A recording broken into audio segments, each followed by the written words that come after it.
Hello to all you Patriots out there in podcast land, and welcome to episode 151 of Canadian Patriot Podcast, the number one live podcast in Canada. We're recording on Monday, September 17th, 2018. Hi, I'm Gavin, a business owner, gun enthusiast, hunter, atheist, and CCFR field officer for the GTA. And pardon our tardiness on tonight's show. We were nerding out about gun barrels earlier and started late. I'm getting one. And on that note, my name's Dave Eisel, also gun enthusiast and shooting sport enthusiast. Welcome, everybody, to the show. And I believe some sort of award-winning shooter, too, if memory serves. Yes, top Tyro at service rifle.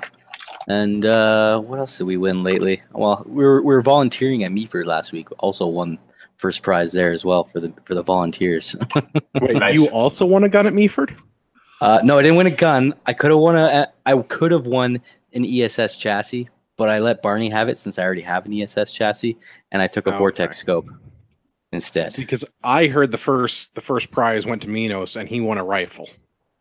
That wasn't the first prize. It was the first door prize. There was like a table just for the volunteers. But that gun sounds like liberal policy. There's like a technicality around the rule that only applies in certain circumstances. Pretty much. The point is, I really wish I would have won a gun. Yeah, that rifle was sweet. They were all sweet. I'm totally going there again, but I'm shooting it next year. That's for sure. I just want to be off on that weekend so I can go. And I'm Broken Andrew, a rider, sport shooter in Southern Ontario. Are you still broken? Yeah, we'll see in a couple weeks. Oh, I thought you were getting your cast off. Cast is off, but I got to get a CAT scan to make sure it healed fully. Got to do full field testing on it. Yeah. It sucks. I haven't been able to shoot for 2-3 months now. Ugh, I can't imagine. You can shoot with your other hand, right? Yeah, but all the ranges are like cucks and don't let you reload and holster or anything like that. Yeah, that's a good point. Cuck ranges are no fun. As always, my name is Andrew. I'm your host. I'm a recovering libertarian, a competitive shooter, and a firearms instructor at Ragnarok Tactical. And as Gavin mentioned, we were late because I was busy shilling for my company. If you want to buy a barrel from International Barrels, you should visit Ragnarok Tactical because I have barrels, and someday they'll be posted on the website. Yeah, and they win service rifle 5 years in a row. That's how good those barrels are. Only to shortly be kicked off of Shopify for putting gun barrels on them. Well, let me post my barrels, and then we'll get kicked off of Shopify. One small thing at a time. Yeah, but hopefully everyone buys them before we get kicked off. So that's key. I think we should just call them threaded paperweights. Yeah, that works. Threaded tubes. Yeah. Camshafts. Yeah, camshafts. There you go. Uncut camshafts. Straws for California. That's right. Salt straws. As always, we'd love to hear your feedback about the show. You can email us at feedback@CanadianPatriotPodcast.com or visit the show, CanadianPatriotPodcast.com/feedback. And if you're not on Stitcher or iTunes, I'm not sure how you're listening to this, but you can find the show there. Tell your friends. Yeah, and while you're doing all that, you can also check the podcast out on social media. Because if it doesn't happen on Facebook or Instagram, it didn't happen. So check us out, Facebook.com/Canadian Patriot Podcast or Instagram.com/Canadian Patriot Podcast. We need your help. To support the show, visit patreon.com/CPP and become a patron. You can get a better quality version of the show for just $1 per episode. The more you pledge, the better the rewards are. Show you're not a communist. Buy a CPP t-shirt for just $19.99 plus shipping and theft. Visit CanadianPatriotPodcast.com homepage and follow the link on the right. Always go to the right. And the show's also brought to you by our wonderful sponsors at Arrowhead Coffee. Arrowhead Coffee is owned and operated by Canadian Armed Forces veterans. They love our country. The true north, strong and free. Their family and friends. Join Arrowhead Coffee on their hunt for the perfect brew to raise morale and bring that feeling to home to you, no matter where you are. A portion of all profits helps Canadian Armed Forces members and veterans and their families. All right, so Arrowhead Coffee sponsors my favorite segment. It's called What Are We Drinking? This is where I ask you, what are you drinking? Other Andrew, Broken Andrew, what are you drinking? Summersby, because I had last-minute decision to jump on here. Nice. It's not a bad choice. Yeah, no, they're quite good. Yeah. I don't have any mixer for that the screech that I have left over. I'm confused. Why would you want to mix that? Yeah. Just drink that whiskey straight. Yeah. No thanks. It'll, I'm okay. all it'll do is just put some codfish scales on your chest. That's all. Some Seems people are into that. Yeah. Dave, what are you drinking? I'm keeping things somewhat lighthearted. I got a Sleeman Light. I've been drinking heavily for the past 4 days down in Buffalo golfing, so we're just taking it easy tonight. Nice. Gavin, what are you drinking? I am drinking the official beer, Coors. Good stuff. I've got some more homebrew. I'm drinking cream ale because I still have some. Fancy. Is that a different batch? I don't know. It was another batch that I found. Like I found a case and I was like, ooh, beer. What is this? That's just not a bad thing to just, find. All be a lot right. We do have some upcoming events to talk about because I'm still busy shilling for Ragnarok Tactical. That is basically my job. That's what I do. Ragnarok Tactical is hosting a tactical first responder trauma course on October 13 and 14 in Mississauga. The course fee is $450 US. Yes, it's in US dollars, but hey, there's no tax on it. Chris Valenzuela is coming up from California. He's the lead instructor at Spent Brass Training Solutions. He's very accredited and highly skilled at what he does in the medical field, and shooting things in general is something he excels at. Yeah, we give you his whole list, but that would just take up the whole show because this dude has some serious credentials behind him. You can follow them on the link though. Yeah, check out the link. See what Chris has done. All of the things. All the things he's ever done. Come up and take a course. If you're in the Southern Ontario GTA area, the 2 days is probably worth your time. It's $450, but it's the closest thing you can get to a tactical combat casualty care course in Canada right now, unless you're taking an actual TCCC through a law enforcement agency or the military. So if you want to sign up for the Queen's Shilling and do that, I'm all for it. But also if you are someone who just wants to be better prepared and are around guns and want to know how to plug the holes you're going to make with them, this is probably the course for you. Yeah. This dude talks about mindset and care under fire and goes through how to properly build and use an IFAC. So $450 for 2 days, solid training. You're going to want to come out and do that. Yeah. Yeah. As long as I can do CPR with my arm, I'm going to be going there. So yeah. And I know $450 US sounds expensive, but just, your life or the life of a loved one or your shooting buddies is worth more than $450 US, I would hope. So depends on your shooting buddies, but yourself and your family, I agree with that. I'm worth at least 500, I'd say.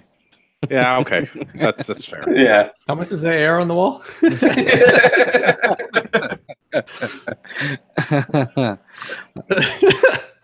We have another event coming up. Ragnarok Tactical is sponsoring a 22 Precision Outlaw match at Guelph Rod and Gun Club. October the 27th. 1 day match. Match fees $40. Almost said $400. Wow! If you want to pay $400, we won't say no.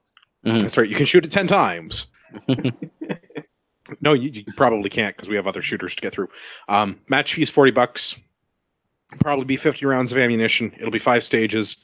Clay birds between 0 and 100 yards. Doesn't sound like much. Should be a bit of a challenge. Don't really want to set up steel. Kind of a games. So we're going to shoot some clays. Yeah, it's going to be a shit ton of fun. I'm looking forward to it. And don't worry, I'm sure we'll throw a few curveballs at you. So it won't be easy. Oh, yeah. No. And on the 22 note, CRPS is coming next weekend. Their finale, 2-day event. You can sign up for one or both. It's going to be a shit ton of fun. It's up in Petawawa. There's still lots of seats, lots of spots left for that as well. So you can practice there to come to this match here. So it's a lot of fun. Yeah, this is kind of a pre-winter get cold match, wind things down for the season because I feel like the clubs need to start taking this on. So I figured out a way to get Guelph Gun Club to get on board with the 22 Precision stuff. Yeah, that and also on next weekend on the Saturday is the select shooting range day. So once you've signed up for the course and then got to Ragnarok Tactical, bought an IBI barrel and some medical supplies, if you've got money left, you should spend it with Dean, because Dean's a good guy too and helps support a lot of events. But I know Andrew and I will be there, and I think Marty will be too, because it's his club. I think the plan is all of our friends will be there. So if you want to be our friend, you should be there too. Dean's pretty awesome. Pretty awesome guy. So come on not out. bad for a Kiwi. Yeah. All right, let's get into some news. First one, CBC. The Sikhs are back in the news. Experts raise concerns about Sikh motorcycle helmet exemption. So, what are they raising the concern about? I thought it was them who was getting the exemption. Well, the experts, not the Sikhs. Oh, the experts. Sorry. Also the experts. Yeah. So apparently, there's a risk if you fall off of a motorcycle of head injuries or death. Maybe. Yeah, Maybe. I lived, and I don't think I'm that much stupider. Well, I mean, I think the whole, like, don't get me wrong, I don't like spending money that I don't have to. So my only beef with the whole thing is the increased or potential increase in expenses for people that are falling off and hurting themselves. Yeah. That otherwise would have not seen medical or needed medical attention or as much medical attention.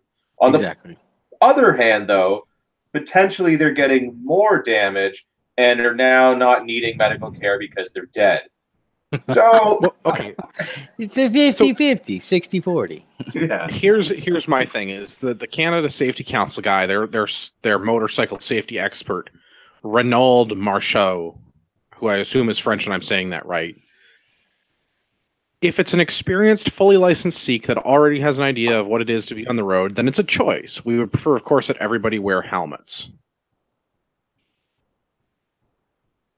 How is that different than anybody else that's got experience or not riding a motorcycle? Yeah. I don't like how there is just one group of people who are getting this option. Yeah. If you're going to do it, like, so it only applies to fully licensed. Like, you have to have your full M in order to do this, Ontario. So it doesn't apply to Sikhs that only have their M1, because that's not how I read the law. So I don't really understand what this guy from Canada Safety Council's on about, because it doesn't make a ton of sense to me. There was a few things in the article that I was kind of like that whole thing about like you going and driving without a visor or whatever, and your eyes deform and stuff like that. It's like, I don't maybe doubt that happens because of the pressure from the wind, but like for anyone that's rode a motorcycle, like once you go faster than like 15, 20 kilometers an hour, your eyes are watering so bad that you need to put on glasses or a visor or something. Like, yeah, it's pretty unbearable. Like you can't see at all. So yeah. I'm pretty sure that's going to happen long before your eyes deform and you can't see. You're going to not be able to see when you're going much, much, much slower than that. Like, I can't see. Go faster. Yeah, it's not like all of a sudden you're going to be like cruising along at like 85 kilometers an hour, and then you hit like 86, and all of a sudden it's like you're instantly blind and going like a rock. You know, like that's not going to happen. People are going to wear sunglasses or clear glasses or a visor or something. Or you know what? They aren't, and there's nothing you could do about it. Yeah. I just don't like that we're making a religious exemption for a specific group, because if we start doing that, then, you know, slippery slope, we start doing it for other people. So there's nothing that says anybody's got to get a driver's license or a motorcycle license or be able to use our public thoroughfares on a motorized vehicle of any variety. So if you want to ride a motorcycle, then follow the rules. And if the rules are you don't have to wear a helmet, then nobody has to wear a helmet. Yeah, make it a choice for everybody. That's all. Yeah, well, that's what they should really do. I mean, I always wear one. Yeah, I'm not mentally handicapped, so I choose to wear one because I don't want to become mentally handicapped. So you know. Like I don't have to wear a full leather racing suit, but I do pretty much every single time I ride, and it saved my ass in this case. But if they were to implement this rule, I'd say anyone over 18 with a full license has the option to do it. But if you've got an M1 or M2 or you're under 18, you don't have the option to do it. So that would be my way. And just have it for everyone. Yeah, just have. But you also lose your OHIP if you get in an accident and you're not wearing a helmet. You lose your health coverage because you decided to do that. The added expense is the only issue I have with this. But I mean, one of the other comments that I found kind of funny was that like it decreases like road safety. Like somehow not wearing a helmet is going to make you more dangerous on the road. I was like, no. Yeah. If anything, you're Like- going to drive a little bit more careful for the most part. Like you're not like you wearing your won't. like it's like No, they won't. somehow all of a sudden not wearing my seatbelt in a car is going to make me more dangerous on the road. No, I'm just as dangerous. There may be more danger associated to me, but my road safety has not changed whatsoever. Like I'm going to still drive the same. I'm no more or less of a risk because I do or don't have a helmet on. Yeah, I don't get that. That point seems kind of moot. Probably because the person writing this article never rode a motorcycle in his life. Yeah, he's Probably. at the CBC. That He's a would be my cuck. guess. Yeah. So, do one that isn't cucks. For some reason, I agree with the government of Quebec. I don't. What? I know, right? I'm super Are these confused. things working properly? So, National Post article. Immigrants criticize abominable proposal to expel newcomers who can't pass French language tests within 3 years. So Francis Legault says his coalition government in Quebec will reduce annual immigration by 20% and expel newcomers who fail a French language test after 3 years in the province. What the fuck? I love Quebec now. It's the best like loophole they just like invented ever. To, like, Great kick fishing in people out. Quebec. Yeah, that's fantastic. So I mean, naturally the article talks about Jewish businesses in the 30s and 40s at the onset of World War II and then during World War II, because that's, I guess, somehow relevant to today's economic climate in Quebec. But I'm okay with this rule, because if you're gonna be in Quebec, you should learn to speak the language in Quebec. For that matter, if you're going to be anywhere, you should probably learn the language of the place that you are. Yeah, I mean, So- it's kind of I guess it depends on exactly what they mean by, learn the language and how in-depth the test is. Like, Yeah, how Grade 9 standardized is this? Yeah. I mean, Saying if that we it's- have to learn across the country. because what happens, Well, this like, is- what about the people that live in Ontario that move to Quebec? Like, are they going to have to do it too, or they get kicked back into Ontario or something? I hope so. I hope that this is equally applied across anyone who's emigrating into Quebec. And this is not like a unique to Quebec thing. So, like, No. I know somebody that worked in France as like a, what do you call it? Like a babysitter. That's not the right word. An au pair. I know somebody who au paired in France. And in order to work in France, you have to go to government language school and pass a test as part of your like work visa. So this is not a unique, maybe it's a uniquely French thing, but it's certainly not a uniquely Quebecois thing. So I'm all for, if you move to a place or if you go to a place, you should learn the language of the place to which you go. Yeah, I'm not Whether that's in agreement with that part. I just don't know. Like, for me, it depends on how in depth the test is. It needs to be reasonable, right? Like, they can't expect you to have crazy in depth conversations and know every nuance of the language, but you should be able to communicate. And that's, I think, without having seen the test and without knowing what it is, I would expect that it's based on like a fluency test. Like, can you ask where the washroom is? Can you give directions? Yeah. Can you make a change at a cash register? Like, it's Mhm. in my mind, it would be like the same thing as like grade 9 conversational French. Yeah, it's exactly what and you BA should English said. hopefully you should be able to have at least one, more than one crack at it. It's not like Well, you it's take just, you fail, and then like you pack your bags, you're out the door tomorrow. it does say you have 3 years, so You've that got should to be just plenty pass amount of time to learn the language. As long as you focus on it, Like, and that's the you're thing, moving if to a you're gonna place. move somewhere, why would you not Yeah. focus on that? Like, I am someone who has vacationed in Spanish-speaking countries. I learned enough Spanish to make change, get directions, and order beer. and Notre Cerveza, por favor. Yeah. Cerveza, por favor. Yeah, and I think that most people are, and like I know sometimes it can be difficult depending on where you're from and everything else. So I think it needs to be reasonable. But yeah, you also you should learn the language of the place you're going to be in, because I mean, the way how I see else the fuck do you get around? I mean, the way Well, I that's see it, they're trying to learn the language. Like, it basically ensures that you're going to be, contributing part of society. Yeah, If you know how to speak the language, right? I think that's Yeah. So I think it's a very valid point. yeah. Well, and the other thing is, if you're going to receive government services, I'm all for you receiving them in the official language of the government. And in Quebec, that means you get French or English. Yeah. So if you want your government services, then learn to speak French or English. Well, so maybe that would be a better way to do it. You have to learn one or the other. But if you're going to learn English in Quebec, you have to speak it half as loud as the French. Obviously. Otherwise, the PQ will issue you a ticket.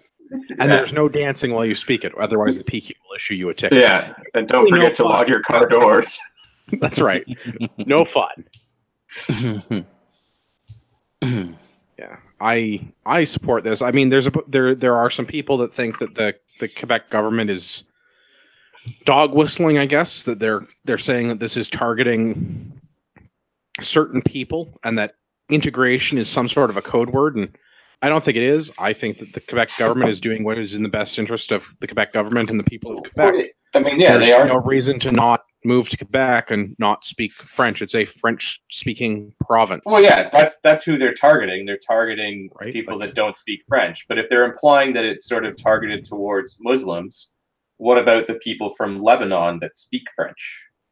Well, and I'm all for this because I wouldn't move to Sweden and expect the Swedes to just let me go around speaking Canadian all the time. I would expect to have to learn how to hoopity floopity. Well, yeah, if you want to be able to eat and acquire the things that you need to live, it probably helps to learn the language. Well, and that's my expectation is like if I was going to go somewhere, I would expect that I would have to be able to be conversant, maybe not like technical language. Like I wouldn't expect to go and learn how to do my job in another country and whatever in Swedish or whatever, but to be able to like order food and make change and get directions. I think conversational level language is a realistic expectation, especially in 3 years. Like, it's a long time. Like 3 years is a long. Like, I went to Quebec for work, right? Like the army sent me to Quebec. I went to Saint Jean, and it took me like 2 weeks to figure out how to French. To French, you didn't even have to leave the barracks for that one. Honestly, 6 months. 6 months is like all you need if you expose yourself to it and like go out in public. It's not that hard. That was my experience because I come from like I have grade 9 French or whatever the minimum was when I was in high school that I hadn't used for years, and I'm like, nobody here speaks English. I'm hungry and I'd like breakfast. Well, time to figure out how to order breakfast. 2 oofs, please. Right, that's right. But I mean, like that was the thing. Was like you're in an environment where the people speak French. People are pretty forgiving if you try. Yeah. It doesn't take a lot of exposure to be able to get the basics. And for me, that was like the ability to order meals took like 2 weeks. Then I'm like, okay, I've learned the words for the food that I eat. I'm good now. I can survive. Yeah. Well, and that was the thing, right? It was like, to Gavin's point, it depends on what level of French. Yeah, like I guess what level of language understanding is expected. Yeah, it needs to be realistic and reasonable. They can't just expect you, to handle all of the technical aspects of something that you don't understand, even in your own language. Like, Well, and that's what I mean. There's a difference between technical and conversational language, and I would expect conversational language, right? Like, I would expect that you can order food, make change, and get directions. Yeah. It's pretty reasonable. Yeah. So, I mean, like, we're talking about, like, grade 9 French. Yeah, and all I'm looking for here is a pass. Like, you haven't got to be able to teach French. You don't need 100% on the test. You just got to be able to speak it good enough to pass. Yeah, you get a D-, you're good to go. Yeah. Right. So I guess it'd be nice if we could see what the actual test was, because I'd be curious to take it. Like, they have the citizenship test online, so we can take the citizenship test. I know I can pass that test and or retain my citizenship. I'd like to see if I could immigrate to Quebec or not, because I think it'd be one of those exciting tests that I could take. Not that you'd ever want to move there, but no, but I like visiting Quebec. It's an okay place to go. Yeah, it's pretty nice. It's pretty nice to take the lady there. Quebec City is a very, very beautiful city. Quebec's nice. Montreal's nice. Great fishing in Quebec. Yeah, good fishing's fantastic. Yeah, fishing, hunting, food. It's got all the good. It checks all the boxes for the most part. All right, let's do another one. We've got an article from The Star. Landlords can no longer evict tenants without compensation. I think we've been talking about this on and off with the tenant laws that have been changing in Ontario over the last year or so. But new measures are in effect as of last Friday, the end of August. September 1. Yeah, so landlords, and if a landlord ends tenancy to have a family member move into a residence, then the evicted tenant must receive compensation. I'm not sure I'm super in agreement with this. Like, I'm all for landlords not being shitty people, but I'm also for tenants not being shitty people, because in general, I don't think people should be shitty. Yeah. Yes. And there are some stuff, like there's a lot of stuff in the tenant laws in Ontario that everything is basically in favor of the tenant, not the landlord. Not to say that there are not bad landlords, but Yeah. Yeah, it definitely switched over in the last 10 to 15 years. Yeah, and this is one of those things where it's like, yeah, like if all of a sudden your landlord comes and says, you need to be out of here tomorrow because I've got people moving in. Like, that's not cool. And if that happens, like, you should have some compensation. Yeah, you need some heads up and help. I don't even think they can do that right now as it is. no, I think you're required to give 30 or 60 days notice in Ontario, something like that. Yeah. It's at least a month or two. Yeah, but like at the same time, like if I own the apartment and I have someone that by law I'm allowed to give it to, like a relative that is in need, you've already signed that when you sign your lease agreement. Like, that's part of the law. Well, and so this new thing that they're changing with the law is the ability to fine a landlord up to $25,000 in the event that the landlord advertises, re-rents, demolishes, or converts the unit within a year of the tenancy being terminated. Which is ridiculous. I mean, I get that to a point, but A year's a long time for that.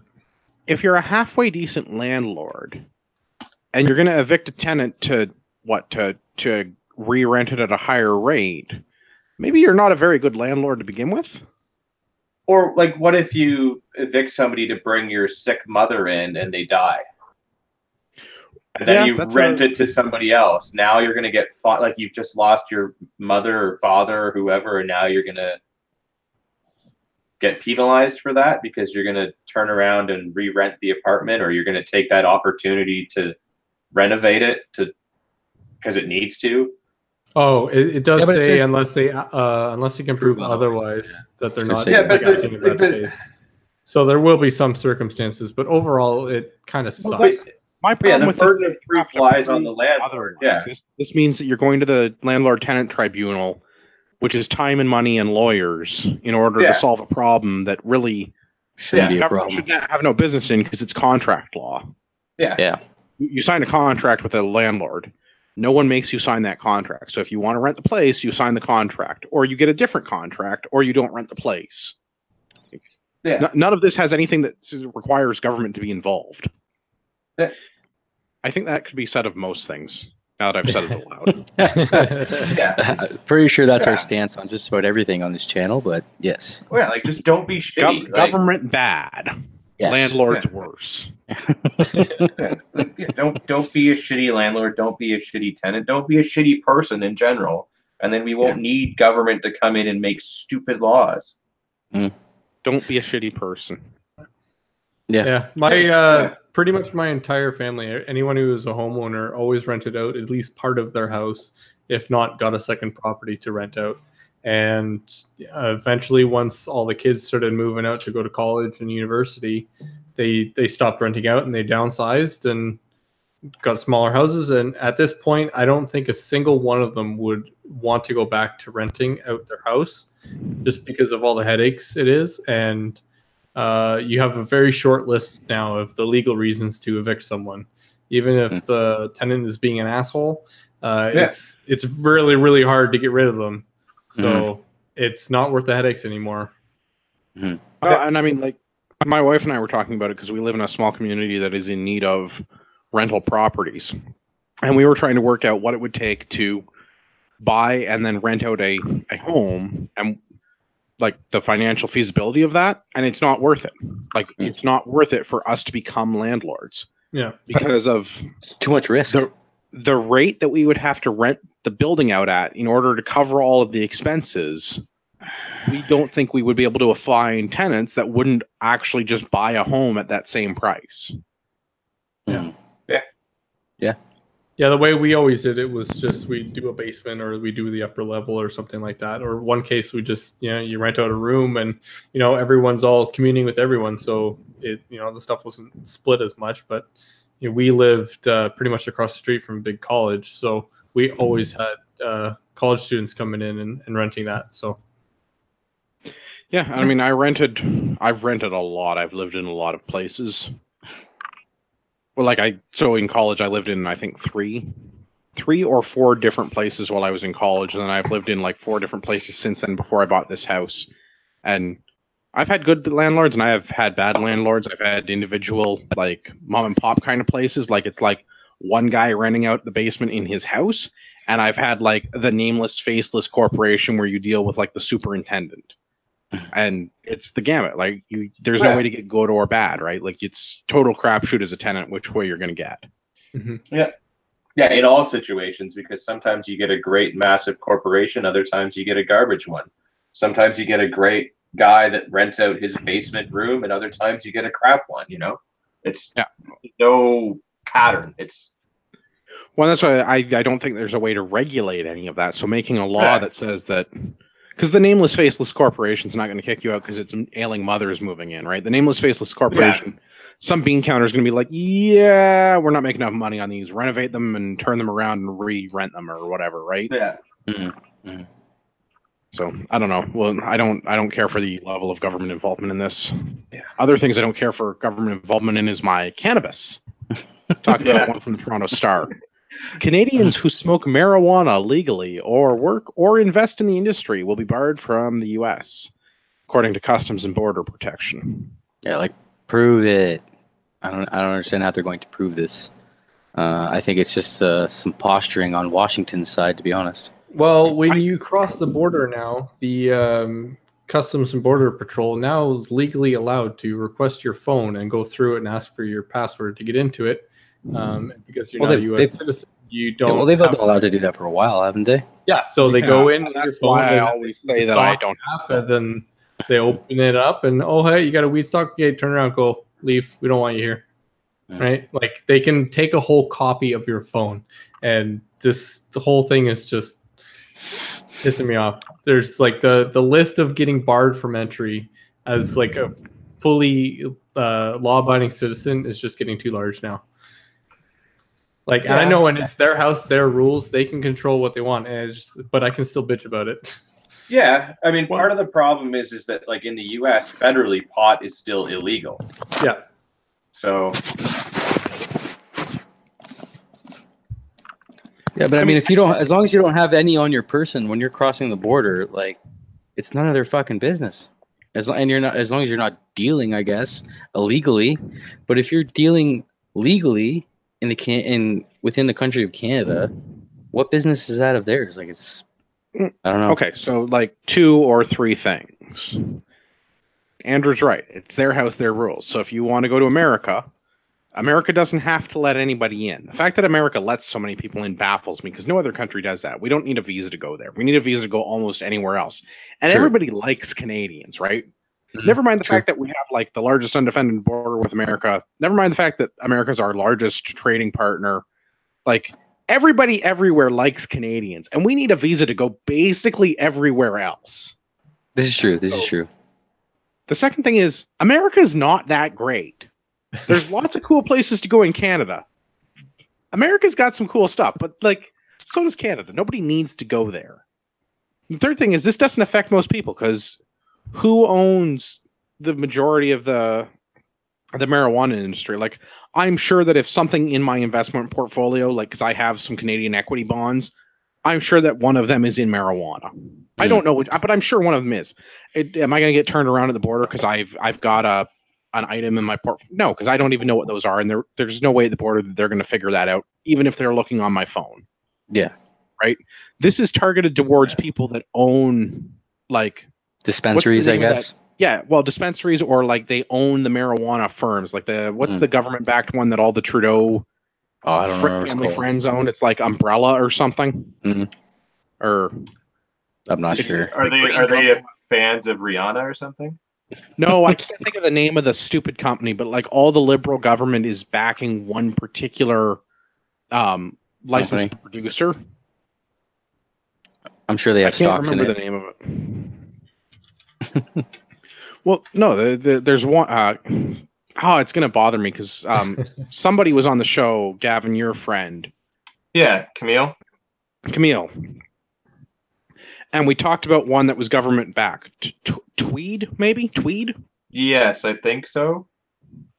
Yeah, they're one of the bigger ones. Well, one of the large one is backed, like 90% of it is owned by like people who fund the Liberal Party. I'm sure this is really to target them, right? Like to target the people that have millions of dollars invested in this industry because federally it's legal in the US. And whatever, those people, fine, they don't get to go to the US. For you or me, I don't think this is a big impact. I'm curious though, like if they're going to make such a big stink about us being able to, legally be involved in acquiring and or selling marijuana and financially benefit from that, like how do they deal with people from, say, Amsterdam, where it's also legal, or other countries where it's also legal, or even people in their own country, like Willie Nelson and Snoop Dogg, who have their own brand of pot? Like, I don't think CBSA falls into that. Sorry, go ahead. It looks like they already have the rules in place. They're just not changing it to allow Canadians in. So they already have sort of this ban against all countries. It's just they're not changing it to allow Canada in. Well, and that makes sense to me because it's a rule, and that doesn't surprise me because they don't have to let somebody from Amsterdam into the U.S. And people from Europe regularly get denied entry. Yeah, and as long as it's being enforced evenly, and not being like, oh well, Canada's legalizing pot, so let's ban Canadians that can legally sell pot. But yeah, if they already have the rules in place and they're just not making special exceptions for us, as much as I think it's stupid, it's really not going to affect me. No, this is true. I mean, I don't plan on buying bushels of marijuana and selling them. So, well, we're all licensed firearm owners here, right? We kind of need to keep ourselves away from illegal stuff like that for the most part, even if it is technically legal. Well, I just don't want only until October 21st or whatever that is. Yeah.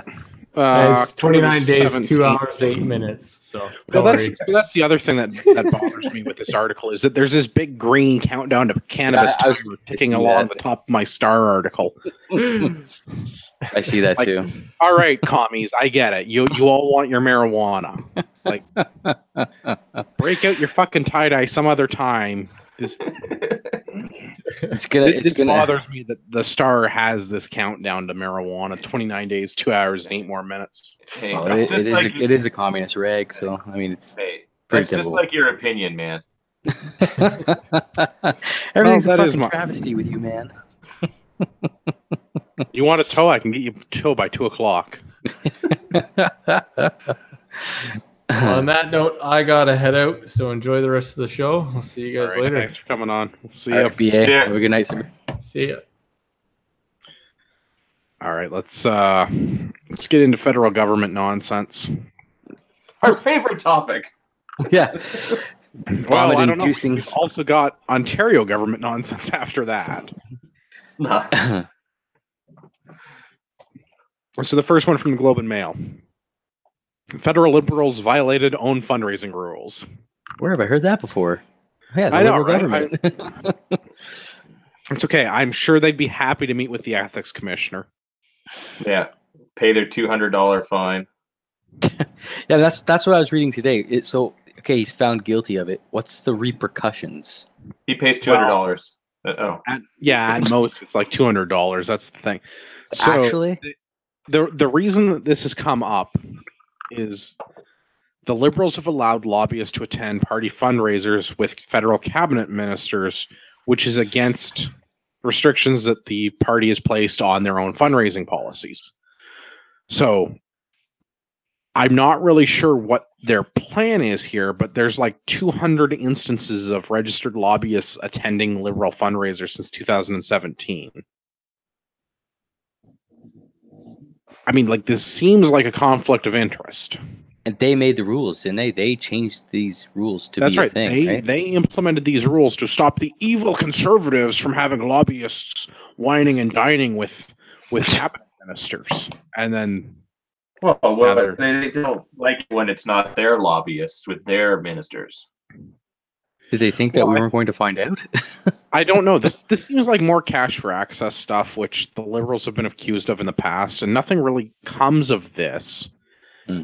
I don't expect anything is going to come from it again this time, but I find it amusing that the government set a rule and the government violated a rule, and now nothing is being done about that. But you know that if any other party did this, the media would be pitching a fit. Yeah, would they be trying to disbar us from the? Yeah. Well, they did make a stink about a gift from a lobbyist to a minister that was a personal gift because they're actually friends in real life. I assume on the conservative side. Yeah, I don't know how much of this is public knowledge, so I don't want to give out too many It was on details. Facebook. But yeah, a gun case was given to a minister as a gift for their birthday, and the Liberals caught wind of it, and there was a huge stink about it, and they're looking into it and everything else. Yeah, which is nonsense, but hey, it's different when a Liberal does it, I guess. Yeah, and like 200 times. well, yeah, and like there's a big difference between that and, you know, these people paying to have access to, you know, all of these things that the average person can't get into and everything. Like that's not okay. That's not what that's for. No, All right, we've got another one from. Yep. Sorry, go ahead. Go ahead. Next one. I was going to say we've got another one from the Nectarine. Justin Trudeau's speech empties out a small gym in Saskatoon. I think that's a very generous title because it was actually more like Justin Trudeau speech fails to fill small gymnasium in Saskatoon. But it's like all of like 10 people in the picture. It wasn't like it was full and then he got up to give his speech and everybody left. Like they knew Trudeau was coming and puked, nobody and showed then up. didn't show up. Yeah, they all got sick to their stomachs and just didn't show up. Well, I mean, luckily he's used to waving in front of empty tarmacs as if there was a lot of people. So he channeled his drama school stuff and just got up and pretended there were. Like, I mean, how much do you think they paid for the little crowds up at the front? I bet you every single one of them, they're like, yo, I'll give you $20. You guys come sit here for the next 2 hours while douchebag talks. And then, the 8 people at the back are the actual 8 people that wanted to be there just to hear him. From the looks of it. I don't know if they could see the picture. Yeah, I mean, I love it. I love that there was an open, like a town hall thing going on not that far away about how garbage C71 is, and it was fucking packed. Oh, like, yeah. Standing room, like, room is full. And this asshat is giving a speech. And crickets. There's nobody there. Crickets. You could hear a pin drop, I'm sure, with how empty that place is. I think that the Liberal Party and the shiniest of ponies in particular is not very welcome in Saskatchewan. Yeah. Right? Because Saskatchewan's one of those fun provinces that has its own party, right? Saskatchewan is governed by the Saskatchewan Party, which is kind of to the right of center. Yeah, I was going to say, I always thought Saskatchewan was fairly right-leaning. Right, and they have their own political party at the provincial level, and they've had them for 3 elections, 2007, 2011, 2016, that they formed a government. And they are a split from the Progressive Conservatives. I think some of their members are also splits from the Liberals. But they've had 3 general elections where they've had a, call it right of center government, not very far to the right in my opinion, but a right of center government. Doesn't seem like the bastion of liberalism there, because the Liberals failed to gain any seats in the last 4 elections. right? Like the last time the Liberals held seats in the Saskatchewan legislature was in 1999. These guys are not well liked. I wish that trend was across the country. Well, I think we're gonna see that more. Ontario has shifted to a progressive conservative, but a conservative government. The Saskatchewan Party has been in control of Saskatchewan for 10 years. I fully expect to see Alberta return to a conservative type government. I expect the Wild Rose to have a sweeping victory over the NDP now that no one has a job. Yeah. I mean, I know we're not going to get into it tonight or maybe not, but I mean, you've even got Liberals that are going over to the other side.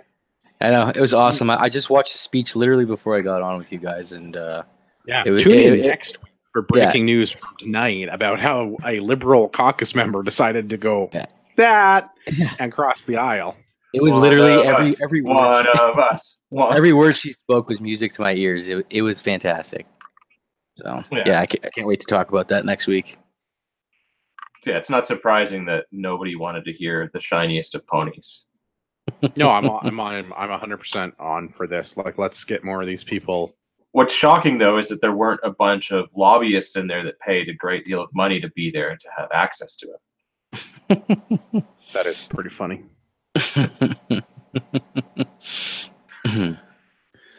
Let's do another one. We've got an Ottawa man that was ordered to surrender his passport and stay away from ISIS. This is on Global News. You stay away from ISIS. I don't even want to try this dude's name, but 24-year-old man. So I'm not saying this because unlike the CBC article that we're going to talk about where they didn't name names, I just can't pronounce this dude's name. It's like Abdul-Muti Elmi. Yeah. Abdul-Muti Elmi? We'll go with that. We'll go with that. Yeah, that seems as good as anything else that I could come up with. So, on a quick little side note, if the guy's last name is Muti, that's how you say shit in Albanian.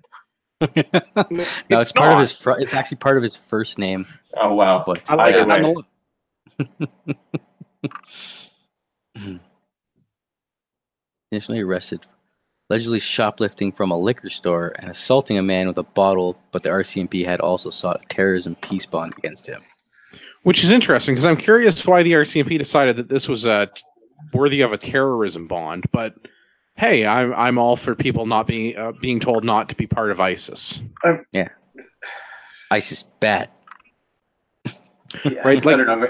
They should have handed in some haikus or something. Fashion, they failed to give out enough detail about why this went on. Yeah. Like, if the guy is just trying to steal liquor or something and, like, he's getting some sort of terrorist piece, like, what the fuck is going on? That or they've been watching him for months and maybe they're just using it as an excuse to put the terrorist bond on. Maybe. That is my suspicion, is that... Yeah. So he was ordered to abide by 21 conditions stemming from the charges of robbery and assault with a weapon. Liquor bottles are now assault with a weapon. Funny story. But... Like, I've got a lot of weapons around here then. Tell me about it. And I mean, I'm all for this. I expect that this is something that the RCMP was watching this dude because they thought he was up to no good to begin with. And they could add this to the list of things that he has to do as part of his probation because he got out of line and decided to assault somebody. Mm-hmm. So, yeah, surrender your passport and don't talk to ISIS. We should just have that rule generally. If you're a Canadian, you just shouldn't consort with ISIS. Like, yeah, you probably shouldn't. Yeah, period. Like that. Like, yeah, I don't know. The only consorting with ISIS we should have is at 2,700 feet a second, 55 grains at a time. Yes. What I'm saying is we should shoot them. For all the non-gun listeners. Yeah. Well, I mean, like ISIS is almost done anyway. They're in like one part of northwestern Syria near Turkey. Yeah, something like that. ISIS has basically been eliminated except for Adlib. I think Adlib is the area that they're in. I don't know, all the ones hiding in Canada, but I mean, the haikus will certainly sort them out quickly. Idlib, that's the name of the place they are in Syria. Ah. But there's like one place in Syria where there's still like ISIS people.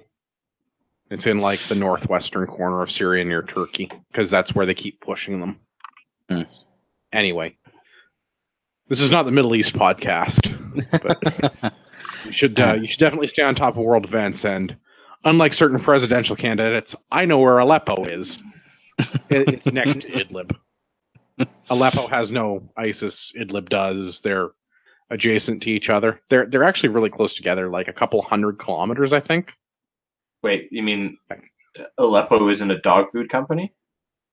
Well, that too, but I mean, like, they're also like 100 kilometers apart from the place where presidential candidates don't know where Aleppo is and where ISIS was, to where ISIS is now in Idlib, which I'm sure also presidents and presidential candidates, for that matter, don't know where it is, because I am more on top of world politics than world leaders. Geography's hard, okay? Yeah, geography is hard. So is staying on top of like foreign relations. It's like, this shit is complicated. Even though it's your job. Hopefully, wherever those ISIS guys are, there's a landing zone for a Moab right on top of them. Yeah. I mean, because the shelf life on those is getting near its end, so we got to need to use them. The Donald has to use them. Yeah, if you don't use it, you lose it, Donald. Yeah. Let's go. Come on. Yeah. I mean, we know he listens to our show because we have the best show. Everybody knows this. Everybody knows this. Number one, obviously. You know what everybody else knows about Donald Trump is that our foreign affairs minister is not taking NAFTA seriously. Yeah, and certainly does not like Trump. So I am sure if we had any left-leaning listeners, they would tell me that Conservative Treehouse isn't a valid place to get my news from. But hey, we've got an article from Conservative Treehouse, because the mainstream media is not talking about this. I don't have a CBC article to reference, and I like refuse. A Conservative Treehouse. Well, yeah, me too. I refuse to quote Ezra Levant, but Well, you're going to. Well, no, I'm going to talk about the Conservative Trios article that briefly mentions Ezra Levant, who is the only other person reporting this. Canadian foreign minister left NAFTA negotiations to attend President Trump is a tyrant conference. Yeah, because we take NAFTA fucking seriously, eh? Our economy is just getting driven into the ground. So, this is the thing that I don't get. So, like, they've got all the people in the military that if they say anything negative about our government, get in so much trouble. But somehow it's okay for somebody high up in our government to go on a panel to talk shit about another government that happens to be our closest ally.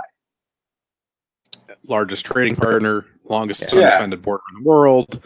Yeah. Like that, solely responsible for our economy thriving or dying. You know, like you don't have to like Trump. You're allowed to have your personal views about them and not like them. But if you're a minister, especially the public figurehead minister, you should not be on a panel speaking out publicly against the president or any. I'm okay if she wants to go and do that in her free time. If she wants to take a vacation day and go and talk on this panel and bash Trump, whatever. Freedom of speech, especially in America, First Amendment, go fucking for it. I don't agree with it. I think it's as a state official, it's in poor fucking face for her to have done this. But in the middle of NAFTA negotiations, in the middle of the only thing that is her job, she decided that it was more important to go and bash Trump than to do her fucking job. That's the part that I'm steamed about with this. Like it's still not signed. Like it's still being deliberated. We're not going to get a NAFTA agreement with this government. Mark my words. The Liberal government is not going to come to the table and play ball on NAFTA, and the Canadian economy will take another hit on this. Our dollar's at 70 cents right now. We're going to be down to 60 cents by the time that we have a next election. Mark my fucking words. We will not be making money on this. We are. With the steel trade, we are losing money. With softwood lumber, we are losing money. With beef, we are losing money. With the automobile industry, what is left of it in Canada, it's leaving, and we are losing money. And then fuel prices to make everything else more expensive. Yeah, on top of that, add fuel on top of that. Yeah, I mean, our man Bernie. We're getting driven into a fucking hole, and next year can't come soon enough because I don't know at this point if we're going to make it. I really don't. Well, yeah, and I think Bernier put it best when he said, like, we're not shouldn't stand up. We need to sit down and have a negotiation. Like, we need a foreign minister who can go to the United States, who can sit down in Washington, and who can talk to her counterparts and negotiate a trade deal. Yeah, that's beneficial for both sides. Mm-hmm. Yeah. And I don't mean including stuff about indigenous rights and equal representation of women. I mean a fucking trade deal, because that's what our first draft of NAFTA was we wanted to include feminism as a key point in our domestic and international trade policies. That is how you get laughed out of the fucking room. Yeah. Well, it's embarrassing. So you look at this and like Mexico, like Trump has threatened to build a wall and deport them, and that they're going to pay for the wall and all this other shit. And they were still able to sit down with this guy and hammer out a deal. Yeah, they're getting along jolly. I strongly suspect that this is going to be a wedge issue for the next election. They're going to use sound bites because the Liberal Party, the average person who votes for the Liberal Party in Canada, is not a Trump supporter or a Trump fan. They think that Trump is an evil orange dictator and he needs to be thrown out of a helicopter or whatever it is that we would think about liberals. Mm-hmm. And I am positive that this will be something that'll happen in the next election. It's not going to be vote for Trudeau because of how awesome liberal policy is. It's going to be vote for Trudeau because you don't like Trump and we won't play ball with him. Mm.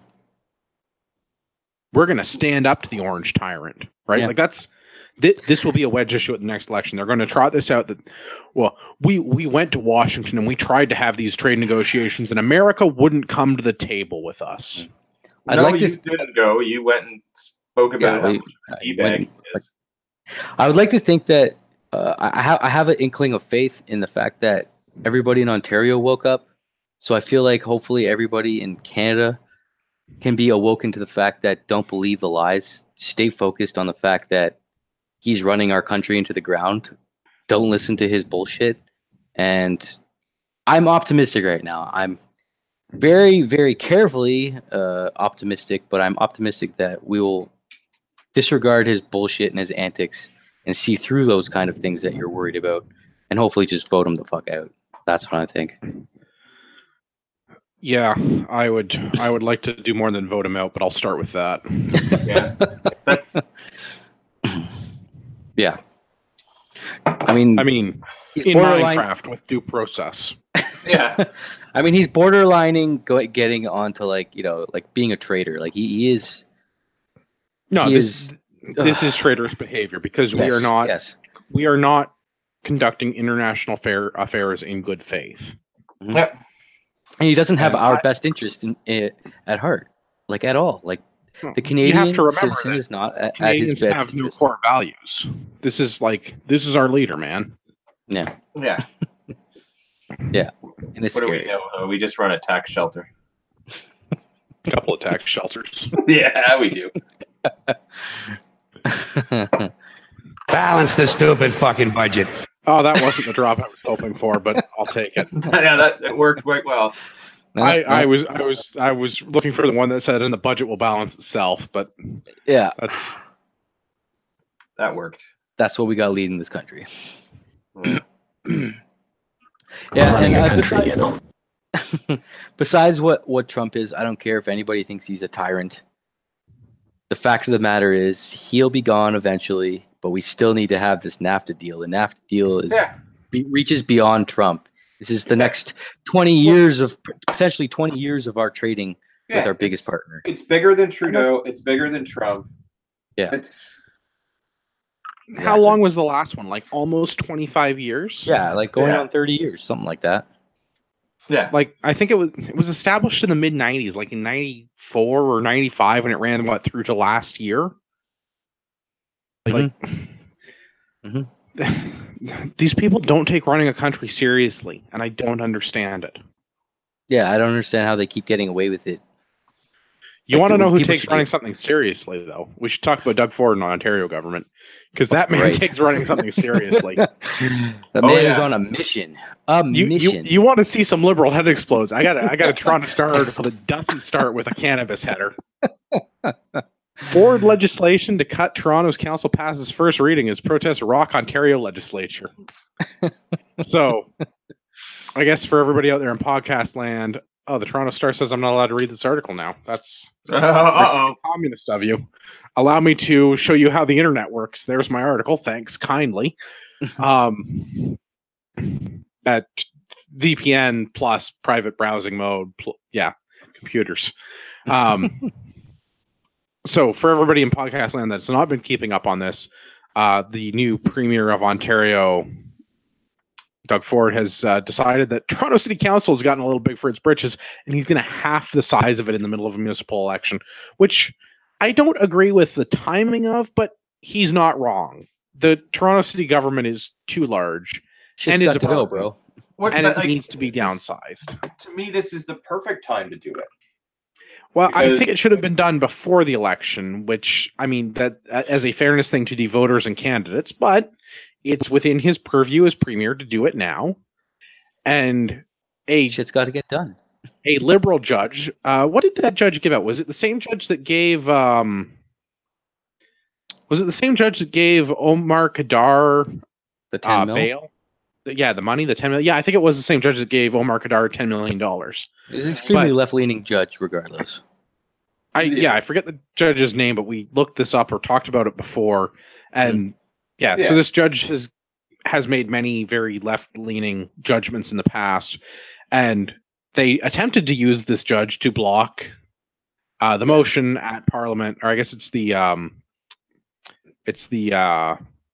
wouldn't be a motion, it would be a bill at the provincial parliament to downsize to half the size of the Toronto city government, the number of councillors in the Toronto government, which I'm all for.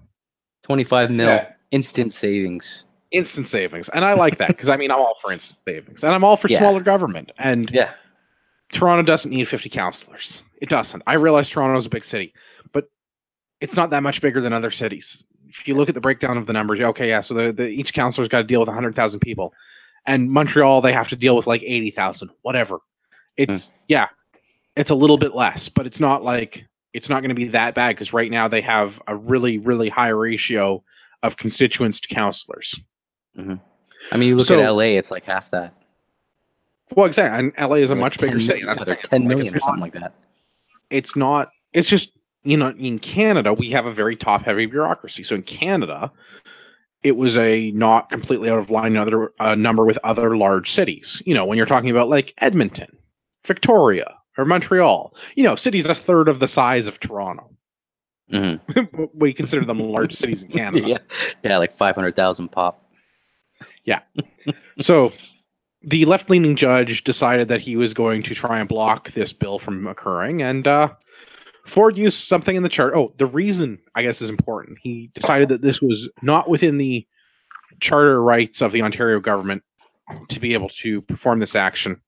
So the Ontario government decided to use the notwithstanding clause for the first time in the history of the province. Notwithstanding clause is part of the charter. And it means that the government gets to tell that judge to pound sand. There's more. I love things, but that's the part about the whole story that I love more than the Toronto City Council getting shrunk. It's just that, like, I'm just picturing Doug Ford sitting there and he hears the judge's ruling, and he's like, "Give me a copy of that charter." He just like grabs it and he just starts reading through it, and then like somehow magically finds this line. It's just like, wait a minute, it's the answer to everything. I can do this? Oh man. I mean, it probably didn't happen that way, but that's how I like to picture it. I bet you he had that sitting there. That was the ace in the hole. He knew the whole time that judge was gonna pull that bullshit, and he's just like, "Oh yeah, fuck you, right here." Well, and that's like, go to the charter, reference section 33, and it tells you what the government is allowed to or not do. Mm-hmm. And this is one of the things that says that the government is allowed to make these decisions. As an act of parliament through the legislature, as the case may be, the act or provision therefore shall operate notwithstanding a provision included in sections 2 or 7 through 15. Fuck you, it's in the charter. Majority government in your face. Yeah, you can't violate the charter by using a section of the charter. So, Well, and I think that's the best part is that the judge's ruling was this was a charter violation, and the government overturned it using the charter. That is my favorite part. That is my favorite. Does that judge get to go before a committee now because he got like totally lawyered and like made to look a fool? They should disbar him, right? Like I don't like that judge in general, but they should disbar him. It's like, bro, you're terrible at your job. Like you're fired. So the good news is that nobody from the Tories voted against the first reading. NDP Liberals, which recently referred to as the honorable member from the minivan party, highly hilarious. Who said that? Doug Ford, in response to a member of the Liberal. I didn't even know party because they're not. I didn't even know he said that. You need to link me an article of that. That's hilarious. I wish I had the audio for it. It was on CPAC.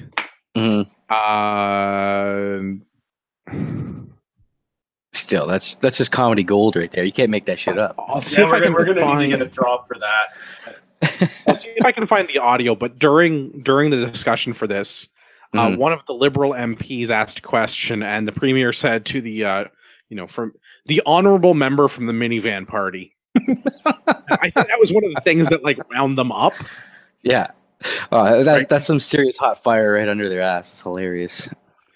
Well, so people were heckling the government. People in the gallery were heckling the government, and the security ended up clearing the gallery and actually placing people in handcuffs and arresting them because like they couldn't carry on with running the legislature.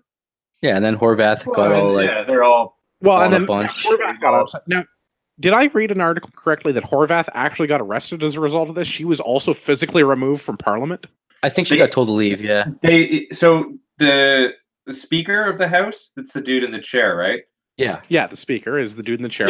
Yeah. Now, I was under the impression that he started calling out names. Yeah, he's just like, get the fuck out. If the member doesn't, or from this whatever doesn't stop, they will be acting like a 5-year-old. Yeah. They started acting like a 5-year-old banging on the table. Yeah, they're all pounding on the table. And he starts one by one naming them, and they all just get up. Wouldn't quit. Yeah. So I don't know. I don't think she got arrested, but she certainly got. She got told to leave. Yeah. Asked to leave, I'll and accept she did. asked to leave. Yeah, because I wasn't sure if that was a thing that happened or not. Because I was following this during the reading. Oh yeah, no, it was. There's video of it too. Doing some other stuff while it was happening, and I wasn't sure if she was one of the people that got handcuffed or not. No, there was video. I'm hoping that I'm wrong and that did happen, but yeah, no, there's video of them all just like pounding on their desks like nonstop. Because somehow that's a mature way to handle government. Yeah, just pounding on like a 5-year-old. Like could they have not done that thing where they just like all stand up and turn their back on things? Like at least that would have been a more mature in my opinion. Like now we just think they're a bunch of assholes. Mature. Well, yeah, well, true. That's the thing is I'm all for these people revealing how immature they are because true. In all of the things that leftists have said about the Conservatives, not that I particularly like the Conservatives or that I like most people in government to begin with, but we've never seen the Conservatives like shouting over the Liberals and the NDP in the manner that they did in the Ontario House during this reading. Like no one on the right quotes, no one in the Conservative Party has been that disrespectful of their colleagues on the left that they've had to be physically ejected. I know that people get ejected. So before somebody's like, actually, this time in 1963, 3 Conservative members of Parliament were ejected from the. I know that there are cases where people have been ejected from the House. They're not en masse. Not most of them at the same time. Yeah, acting like 5-year-olds, all at the same time. It's usually 1 or 2 people that get a little bit rowdy. It's usually they're shouting and they're involved in a heated debate. Yeah, it's usually for good reason. Acting like children and just pounding on the table. Yeah, because they're not getting their way because mommy said that they can't have their candy anymore. Yeah, well, and that's the best part of this is that the Liberals were not able to form a government, not even able to form a political party. They don't have enough seats to be an official party. the NDP have more of a say in the government than the Liberals do now, and the NDP are freaking out because they're not getting their way. They haven't gotten their way in 30 years. When was Bob Rae the Prime Minister of Ontario? Right, like It's like 94, something like that. Yeah. Well, and even if you put the Conservative or the NDP and the Liberals and like the single seat for the Green Party all together, that's still not enough to beat the Conservative Party. Mm-hmm. That's why it's awesome. So well, and they're not used to that because they're used to getting their way and not having the votes. And now that they're not getting the votes, they're trying to use the crytarchy and lawfare to get these judges, these obviously leftist judges, to back what they're saying. And the government was, for whatever reason, Pierre Elliott Trudeau was an idiot. I don't like him. I don't think he was a good politician. I think he was a shitty prime minister. But he saw the potential for abuse in the charter when they created it in the 60s, and he wrote in the notwithstanding clause. So if you don't like that Ford's using Section 33 of the charter, go talk to Pierre Elliott Trudeau in his stupid motorcycle helmet with the Nazi regalia on it, because it's his fault that Ford could invoke this. Fact. Right? Like they knew that this would be used, like they could use this against their enemies in the future. They didn't expect somebody to be able to use it against them. If they did, they wouldn't have done it. But they wrote it into the charter, not the Conservatives. This was a Liberal Party thing from, what year did the charter come into effect? 67? 67, I believe. Yeah. Right? Like, so like they knew that they were going to have judges who didn't want to do what they wanted to do, and they needed a way to override them. Sucks when the shoe's on the other foot. Should have thought about your actions better, because these are the outcomes. Like that's it's like I'm super happy about this. No, it's just it's the most glorious thing. I'm just loving, like, give me your tears, NDPers. I'm just eating up your tears. It's fantastic. Yeah. I want to bottle them and lubricate my firearms with them. Yes. I will gladly lubricate my SLR with their tears, and then give some to one of our other occasional panelists so he can do his Stag 10. Right? Like this is stupid, right? Like this whole notwithstanding thing is ridiculous, and I don't think that the provincial government really should be dictating to cities how they run their cities. But you know what? Somebody needs to rein Toronto in. This is as good a time as any. Mm-hmm. Yeah, it's definitely out of hand. 100% Toronto's out of hand. It's been for a long time. Continue. The being good at government thing. Being good at running stuff. Ford called for a very rare weekend session recently. Globe and Mail article. The Ontario government plans a rare weekend session. Charter architects condemn premier actions. Well, I don't know who these architects are. They reference a bunch of people like former PM Jean Chrétien, former Saskatchewan Premier Roy Romano, an Ontario Attorney General. I don't know how involved these people were with making the charter. Right? Like, I don't know the history of our country that well because I went to government school. So the things I know are mostly the things that I've read and learned on my own, because government school is kind of useless at teaching Canadian history, especially like near-term Canadian history. Like, I know about the fur trade and the voyageurs and like the founding of Canada up until the Métis and whatnot. Yeah, like I know about that up until like the Métis Rebellion, which by far one of the best parts of Canadian history, because fuck the government. But I don't really know about anything about like the British North America Act or common law or how our government's formed or anything that's actually useful in how our country is run. So I don't know how instrumental these people were in actually like coming up with the charter. But you know what? If a bunch of liberals want to cry about the Conservative Premier of Ontario using the liberal created charter against a liberal judge in Ontario, I'm still all for it. Again, give me those tears. I reiterate all of the tears. Like, yeah. It just, I don't know. He's not doing anything illegal. He's not doing anything wrong. He's using the law. Yeah. The way it's meant, the way they wrote it to be used. And there's really nothing. I just, it's all this left-wing media is making it a bigger thing than it is, that everybody's crying about this. But, I mean, every single person that voted for Doug Ford is just fucking smiling. The hand-wringing in this is amazing. Yeah. The hand-wringing in this article is like, so I don't know who they're quoting. Roy, former Ontario Attorney General, maybe Roy McMurtry. I don't know who this dude is. We condemn Doug Ford's actions and call on those in his cabinet and caucus to stand up to him. History will judge them by their silence. No, history will judge them for doing their fucking jobs and doing their jobs on a weekend because they convened a weekend session, which the Ontario government doesn't do. The Ontario government doesn't work weekends. Mm-hmm. The exception to that has been if they have to pass emergency legislation like back to work to force striking teachers from York University back into teaching, right? Like that's what the Liberal government has done in Ontario for the last 10 years if they've had to work on the weekend. Premier Ford should absolutely have these people there on the weekend. They should be passing legislation for 10 hours a day, every fucking day, and get as much through as they can while the getting through is good. Yeah, well, especially when they close for the summer. Right, and that's what I mean. Like, we pay these people 6-figure salaries to work 8 months, 7 months out of the year. To take the summer off. Like, what the fuck? No, like this is you will work 10 hours a day every day, and you will answer constituent emails, and you will show up to Queen's Park, and you will vote on the motions. And if you fail to do this, I will have the Sergeant at Arms remove you by force. That's how we should be having these people in government being run, because they're supposed to be working for the people of Ontario. They're not supposed to be having their summers off and be collecting pensions after 2 terms in this bullshit. Yeah, you show up, you do your job, you do as your constituents tell you to do, and if you don't do it, I want the Sergeant at Arms to manacle you and throw you in the stocks. 100%.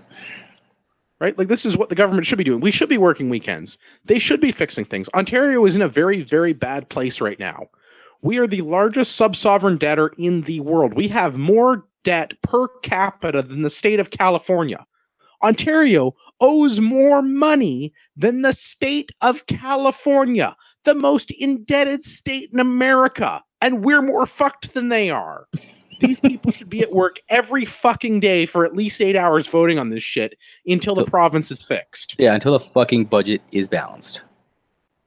I found that drop. And the budget will balance itself. Boom. Right? Like that. I know the leftists are freaking out because Ford was like a one-term councillor in Toronto and he's being vindictive again. No, like this is what we should be doing. We should be drastically limiting Toronto. Toronto is not Ontario. There are more things than just Toronto going on, and getting rid of this nonsense in Toronto is one first step in making Ontario great again. Yep. Right? Like this is what the provincial I just want to know how your I don't know why I have that playing. I don't know what I touched, but I made it stop. Yes, please. His voice aggravates me. All right, that probably wraps that up. I'm going to move this other stuff to next week unless you guys want something off the bottom of the stack. No, we're good. It's been a good show. All right, let's hit the rapid fire feedback. We've got a message from Robert. 3D printer guns. I was writing. I'm sorry, I can't read here. I was waiting and hoping you guys would cover this. It made the news at the beginning of August, but the U.S. judge forced them not to release the plans to the public. Link to an article. It will happen eventually. The plans for unregistered, unlicensed, and non-metal, undetectable guns will end up on the web. So how is the government supposed to deal with this? I can either see villainize gun owners or allow conceals to combat these kinds of guns. Thought.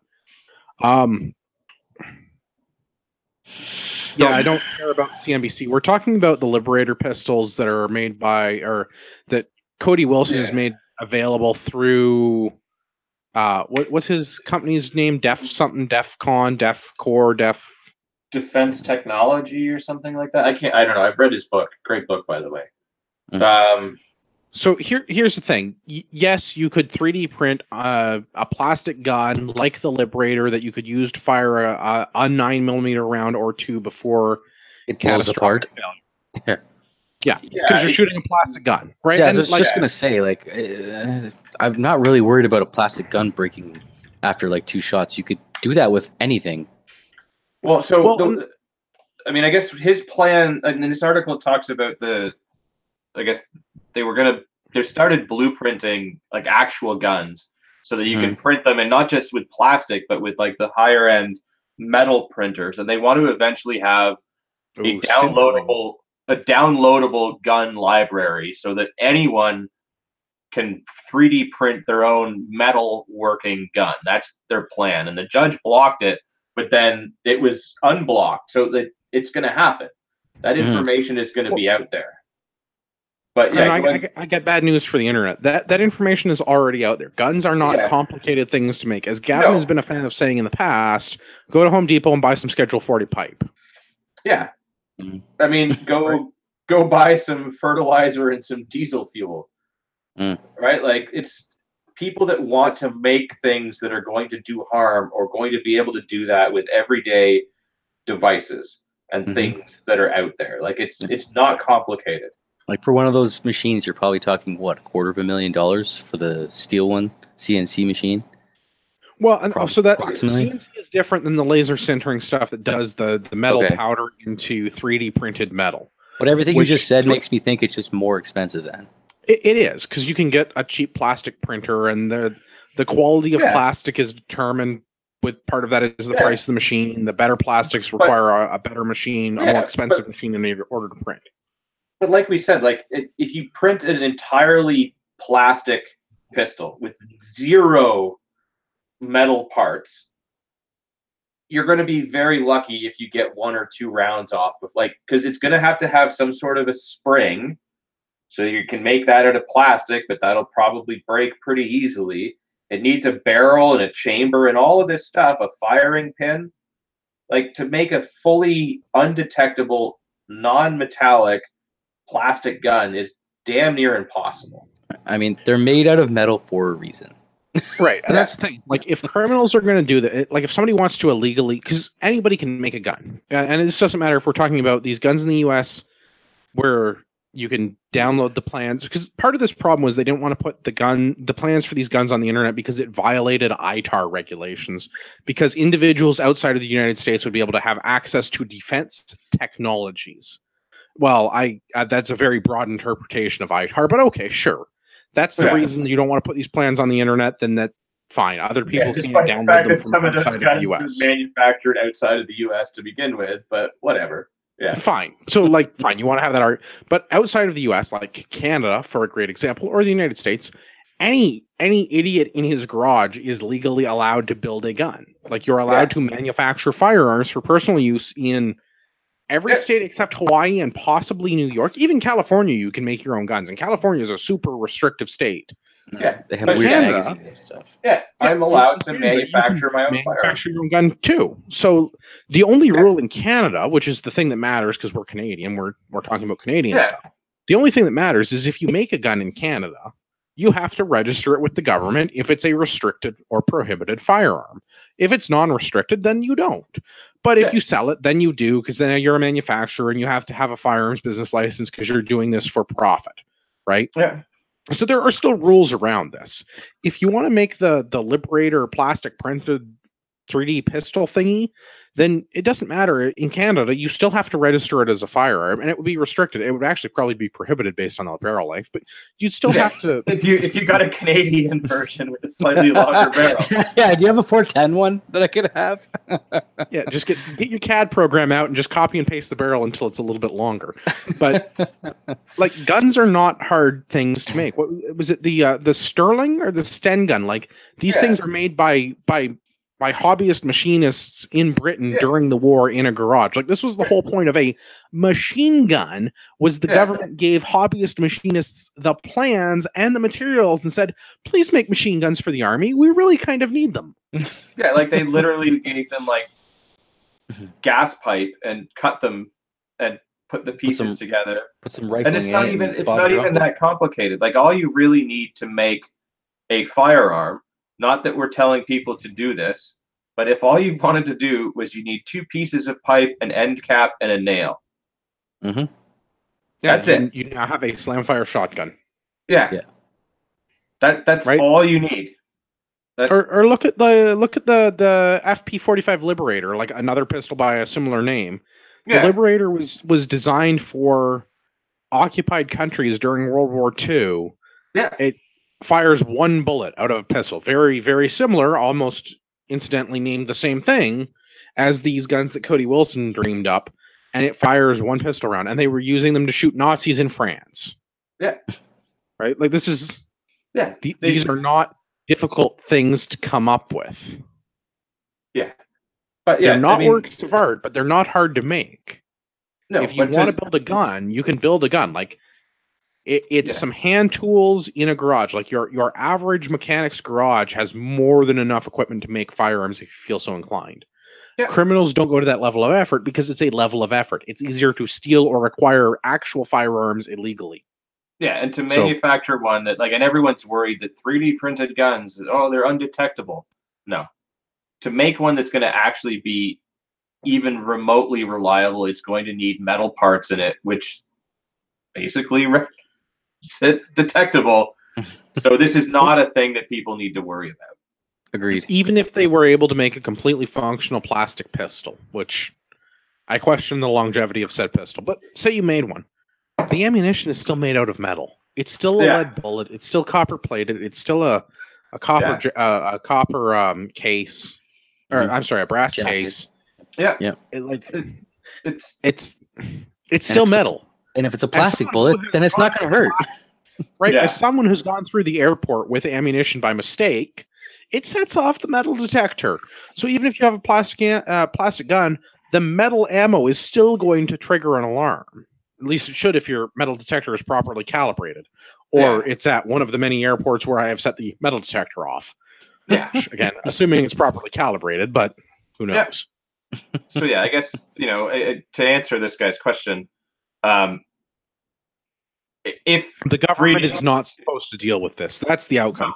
No. This is not the government's problem. No, but I think that they are, if anything, going to use this as a way to villainize us.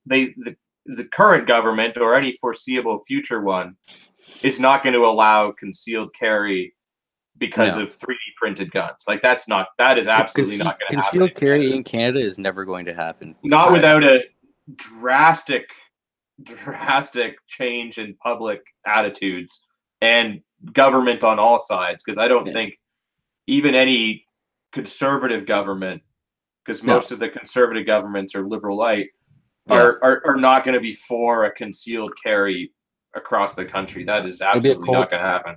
It'll be a cold day in hell before we get to have a carry permit in Canada. I mean, it's not going to be a thing. The 3D printers, like we said, are way too expensive for the average person to use that. It doesn't cost you anything to break into a store and steal them. That's going to be the route criminals take. Yep, they're going to keep being criminals and illegally acquiring these firearms. They're not going to go to the effort of hiring somebody that knows how to 3D print one. Yeah, I mean, a 3D printer.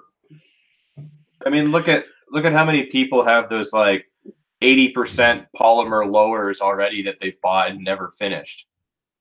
Yeah. Now imagine your average criminal is even lazier because they're your average criminal.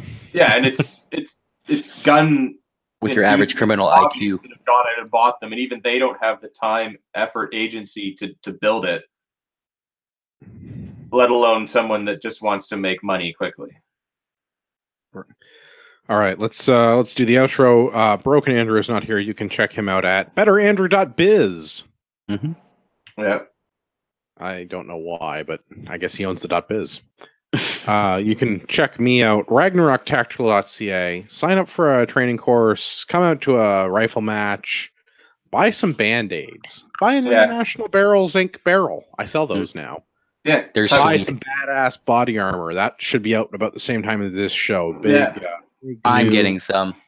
I have body armor.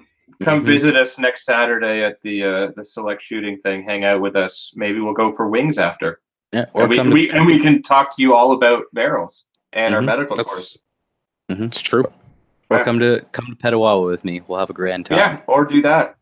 Yeah, go to Pet. That's a good time. Yeah, that's always a good time. We definitely are big fans of the precision rifle series. I was hoping to go, but it's unfortunately a little bit too far of a drive, leaving late Saturday night and then having to drive back Sunday. But Dave will luckily be representing this show there. Absolutely. So come say hi. I'm in squad 1. Feel free to go bitch to him about Trudeau. I'm all ears. Yeah. I got what is it? I think they announced 7 and 7. So I got 14 stages over those 2 days to talk about Trudeau while I'm waiting to shoot. Nice. It's gonna be good. All right. Dave, do you have a social media online thingy? Anything like that you want to plug? Not yet. I need to put one together. But if you find me at the range. Find me at Pet. I'm gonna. Yeah. That's where I'll be. Good times. You can check the show out on Facebook or Instagram, facebook.com/Canadian Patriot Podcast, Instagram at Canadian Patriot Podcast. Email the show feedback at Canadian Patriot Podcasts. I think that's all the stuff. Mm-hmm. Yeah. That'll work. And for all of our listeners out there in podcast land, I'd like to remind you that you are the true North, strong and free.